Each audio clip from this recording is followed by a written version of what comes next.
Olá, hoje vamos falar do tema expansão de uma forma mais acelerada ou uma expansão de uma forma mais controlada, ou seja, um crescimento muito mais sustentável.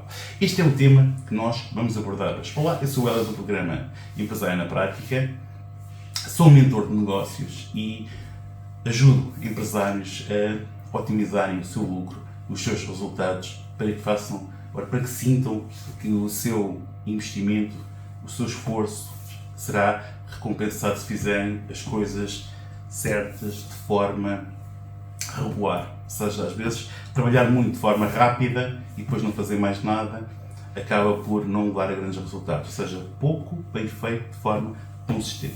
Então, é assim, sobre este tema nós temos duas abordagens. Ou seja, temos vantagens e desvantagens em fazer uma expansão rápida. Portanto, vamos começar pela primeira vantagem, ou seja, se nós expandirmos rapidamente, temos uma interpretação e um domínio do mercado muito maior, ou seja, o que leva a que nós vamos aumentar uma cota de mercado e podemos até inclusive absorver concorrentes nossos, o que é bom. E quando estamos a falar de expansão, podemos estar a falar de expansão de uma forma maior ou de uma forma mais pequena. Eu posso expandir o negócio, por exemplo, fazendo a aquisição de uma nova carrinha, por exemplo, se for uma padaria, em que eu vou fazer mais uma zona. Por exemplo, ou seja, às vezes não temos que fazer mais uma loja ou alguma coisa desse género. Portanto, vamos só aqui dar alguns exemplos para que faça sentido para ti. Outra situação é conseguirmos uma economia de escala. Criarmos, por exemplo, uma central de compras, por exemplo, em vez de estar a comprar só para um sítio, consigo comprar para mais e consigo com isso ter melhores condições dos meus fornecedores. Outra situação é ter uma atratividade para investidores, ou seja, como eu sou uma empresa maior, tenho, em vez de ter uma sede, tenho uma sede e duas filiais, ou seja, sou muito mais atrativo porque eu tenho uma dimensão maior. Portanto, mas isto também leva a que existem desvantagens, ou seja, no caso da expansão, poderá ter vantagens, já falámos de algumas, poderão ser outras, vamos só aqui dar alguns exemplos, e temos desvantagens. E as desvantagens, por exemplo, pode ser o risco elevado. A situação, ou seja, para que esse risco seja mitigado, seja reduzido, deves fazer um levantamento criterioso de tudo essa, no caso, por exemplo, da compra da nova carrinha para a padaria, quais são os quilómetros que ela vai fazer, ou seja, se existe a possibilidade de saber os quilómetros, a amortização da viatura, quanto é que ela vai custar, o tipo de financiamento, se é por leasing, se é por empréstimo, se é por rating, ou seja, saber toda essa informação que te permita saber uma análise se não fará mais sentido reduzir o risco e até, por exemplo, uma questão de um rating ou subcontratação de serviço. Tudo isso, qual é que vai ficar mais barato e qual é o risco que tu corres. Por exemplo, se estamos aqui a falar de alguns cenários que assim não te consigo dizer, sem conhecer o teu caso em particular, qual é o melhor. Aqui será caso a caso e terá que ser analisado.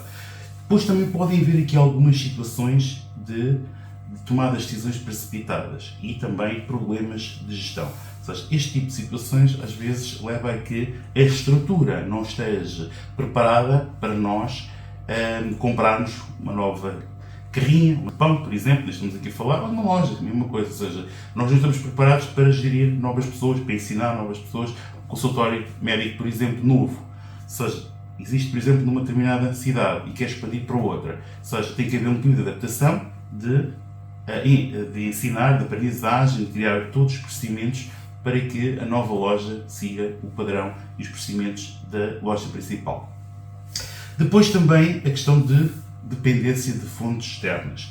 Frequentemente a expansão rápida depende de financiamento. Como eu já vos falei, portanto aqui, neste momento a taxa de juros está elevada, portanto ter aqui algum tipo de contenção ou recorrer a capitais alheios ou então recorrer a algumas linhas de contas que tenham taxas de juros mais favoráveis, linhas PME, Invest e outras situações desse género que possam ser mais favoráveis para ti. Então agora vamos numa outra lógica. Estamos a falar aqui de uma questão de expansão mais acelerada, agora vamos para um crescimento mais sustentável. E para, neste caso, o crescimento mais sustentável também existem duas situações, vantagens e desvantagens. Portanto, aqui em termos de vantagens, temos aqui a questão da estabilidade, o crescimento é gerido e alinhado com a capacidade da empresa, reduzindo aqui o risco, ou seja, não fazemos as coisas de uma forma acelerada, mas vamos fazendo uma progressão mais mais rápida. O que leva também pode acontecer é que haja uma oportunidade de negócio e se nós formos muito lentos perdemos essa oportunidade. Portanto, aqui tem que ser sempre aqui chamado conta peso e medida, de forma a que nós tenhamos a informação de toda a situação para podermos tomar decisões em consciência.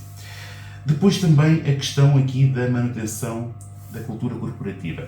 Isto é uma situação que às vezes não é tão falada, mas que é importante, ou seja, a cultura que a empresa tem, a cultura organizativa faz todo o sentido e às vezes requer algum tempo até as pessoas conhecerem o processo e se fazemos esta transição muito rápida leva a que às vezes disputas por gestão, falta de acompanhamento, as FIAs não estão preparadas, é um conjunto de situações que às vezes pode levar aqui a alguns problemas e também a alguma dificuldade às vezes em reter talentos.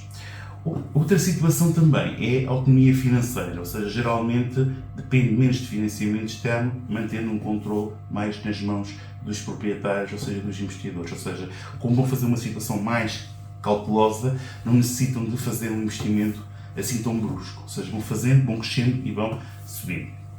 Depois, pensando aqui um pouco também nas desvantagens aqui do crescimento sustentável, ou seja, também a questão da vulnerabilidade dos concorrentes. Crescer de forma lenta pode levar a que os concorrentes possam crescer mais do que nós e aqui perdemos a dita cota de mercado. Portanto, aqui às vezes temos que ter as peças do jogo por forma a sabermos seja, não vai haver aqui grandes oscilações de mercado ou então, se eu perder clientes, isto vai ser irreversível de alguma forma. Deixe de ser competitivo. Ou seja, aqui, enquanto na expansão acelerada há uma economia de escala muito mais rápida, aqui esta economia de escala é muito mais lenta, por exemplo. Depois, em termos de atratividade para os investidores, ou seja, uma empresa também acaba por ter um pouco as duas situações, ou seja, às vezes, por exemplo, o caso, aqui também depende da estratégia, o caso da Uber, por exemplo, a Uber Eats e a Uber, que nós conhecemos da parte de vieram substituir um pouco, de alguma forma, os táxis, né, em Portugal e por todo o mundo, por toda a Europa. O que é que acontece? Eles, grande parte da sua estratégia inicial foi de investimento. Eles sabiam que estavam a perder dinheiro.